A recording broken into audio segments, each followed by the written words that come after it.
Good morning. എല്ലാവരും ചായയൊക്കെ കുടിച്ചോ?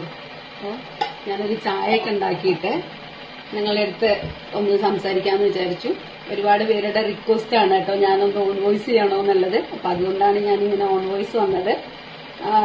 നല്ല പവർഫുൾ വോയിസ് ആണെന്നൊക്കെ പറഞ്ഞ് അവരെന്നെ കുറച്ച് ഒരു പോസിറ്റീവ്, നമുക്കൊരു പോസിറ്റീവ് എനർജി തരാന്നൊക്കെ പറയില്ല. അപ്പൊ അത് തന്നത് കൊണ്ട് മാത്രമാണ് ഞാൻ ഇതുപോലൊരു ഓൺ വോയിസ് വന്നത്. നമ്മളെ സപ്പോർട്ട് ചെയ്യാൻ ഒരാളുണ്ടാവുക എന്ന് പറയുമ്പോൾ തന്നെയാണ്, നമ്മളെ തളർത്താൻ ഒരു 100 പേര് കാണും, സപ്പോർട്ട് ചെയ്യാൻ ഒരാൾ മതി. അപ്പൊ നമ്മളങ്ങ് സെറ്റാവും. ഇതാണ് എനിക്ക് പറയാനുള്ളത്. കാരണം എന്ന് വെച്ച് കഴിഞ്ഞാല് ഒരുപാട് ആൾക്കാർക്ക് ഒരുപാട് കഴിവുള്ള ആൾക്കാരുണ്ട്. ഒരു കഴിവും ഇല്ലാതെ നമ്മൾ ഭൂമിയിലേക്ക് ജനിച്ചു വീഴുന്നില്ല. കാരണം എന്ന് വെച്ച് കഴിഞ്ഞാല് ചില ആൾക്കാർക്ക് നന്നായി സംസാരിക്കാൻ അറിയാം, ചില ആൾക്കാർക്ക് നന്നായി പാട്ട് പാടാൻ അറിയാം, ഡ്രോയിങ് ചെയ്യാൻ അറിയാം, ഡ്രൈവിങ്, അങ്ങനെ ഒരുപാട് കഴിവുള്ള ഒരുപാട് ആൾക്കാരുണ്ട്. ഈ കഴിവൊക്കെ എടുത്തു വെച്ചിട്ട് അവർ പറയും, അയ്യോ എനിക്ക് ജീവിക്കാൻ ഒരു മാർഗവും ഇല്ല, ഞാൻ എന്ത് ചെയ്യുമെന്ന് എനിക്ക് അറിഞ്ഞൂടാ എന്നൊക്കെ പറഞ്ഞ് ഒരുപാട് ആൾക്കാർ നമ്മളുടെ അടുത്ത് തന്നെ പറയുന്നുണ്ട്, ഒരുപാട് കഷ്ടമാണ്, എന്ത് ചെയ്യും അങ്ങനെ എന്നൊക്കെ.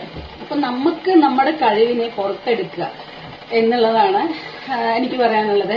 കാരണം നമ്മൾ ചടഞ്ഞുകൂടി ഇരുന്ന് ഒരു വീട്ടമ്മയാണ്, നമുക്ക് മക്കളുടെ കാര്യങ്ങൾ നോക്കാനുണ്ട്, കുട്ടികളെ സ്കൂളിലേക്ക് വിടണം, കുട്ടികളെ പഠിപ്പിക്കണം, രാവിലെ അവർക്ക് ഫുഡ് ഉണ്ടാക്കി കൊടുക്കണം. ഇതൊക്കെയാണ് ഒരു ദിവസം എന്ന് പറയുന്ന സാധനം. 24 മണിക്കൂർ പോകാൻ വലിയ പാടൊന്നുമില്ല. ഇപ്പോ രാവിലെ അയ്യോ ഭയങ്കര പണിയാണ്, കിച്ചണിൽ ഭയങ്കര പണിയാണ്, വൈകുന്നേരം വരെ ജോലി കഴിഞ്ഞാലും തീരുന്നില്ല എന്നാണ് പറയുന്നത്. പക്ഷെ വൈകുന്നേരം വരെ ജോലി ചെയ്യാനുള്ളതൊന്നുമില്ല വീട്ടില്. നമ്മൾ നമ്മുടെ ജോലി ഒരു 9 മണിയൊക്കെ ആകുമ്പോഴത്തേനും ഒതുക്കി പെറുക്കി എല്ലാ സംഭവം ആക്കി കുട്ടികളൊക്കെ സ്കൂളിലേക്ക് വിട്ടിട്ട് നമ്മളെ ജോലിക്ക് പോകുന്നു.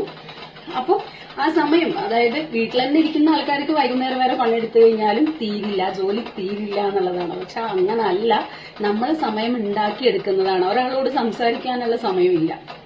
അതെന്തുകൊണ്ട് സമയമില്ല? അത് അവരുടെ ഒരു എക്സ്ക്യൂസ് മാത്രമാണ്, അല്ലേ? അപ്പം നമ്മൾ അതിനുള്ള സമയം കണ്ടെത്തുക എന്നുള്ളതാണ്.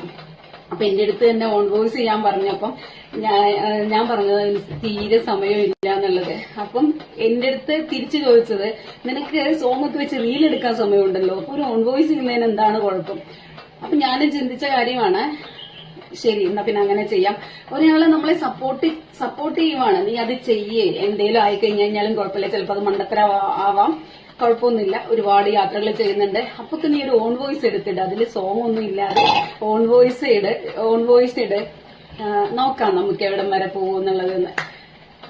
അതാണ് ഞാൻ ഇങ്ങനെ ഒരു ഓൺ വോയിസ് ചെയ്യാൻ കാരണം. ഞാൻ പറഞ്ഞതിൽ ഒരുപാട് തെറ്റോ കാര്യങ്ങളൊക്കെ ഉണ്ടാവാം. അപ്പൊ എല്ലാവരും നമ്മൾ ആദ്യമായിട്ട് ചെയ്യുന്നതല്ലേ, എല്ലാവരും ക്ഷമിച്ചേക്കാം കേട്ടോ. ബൈ.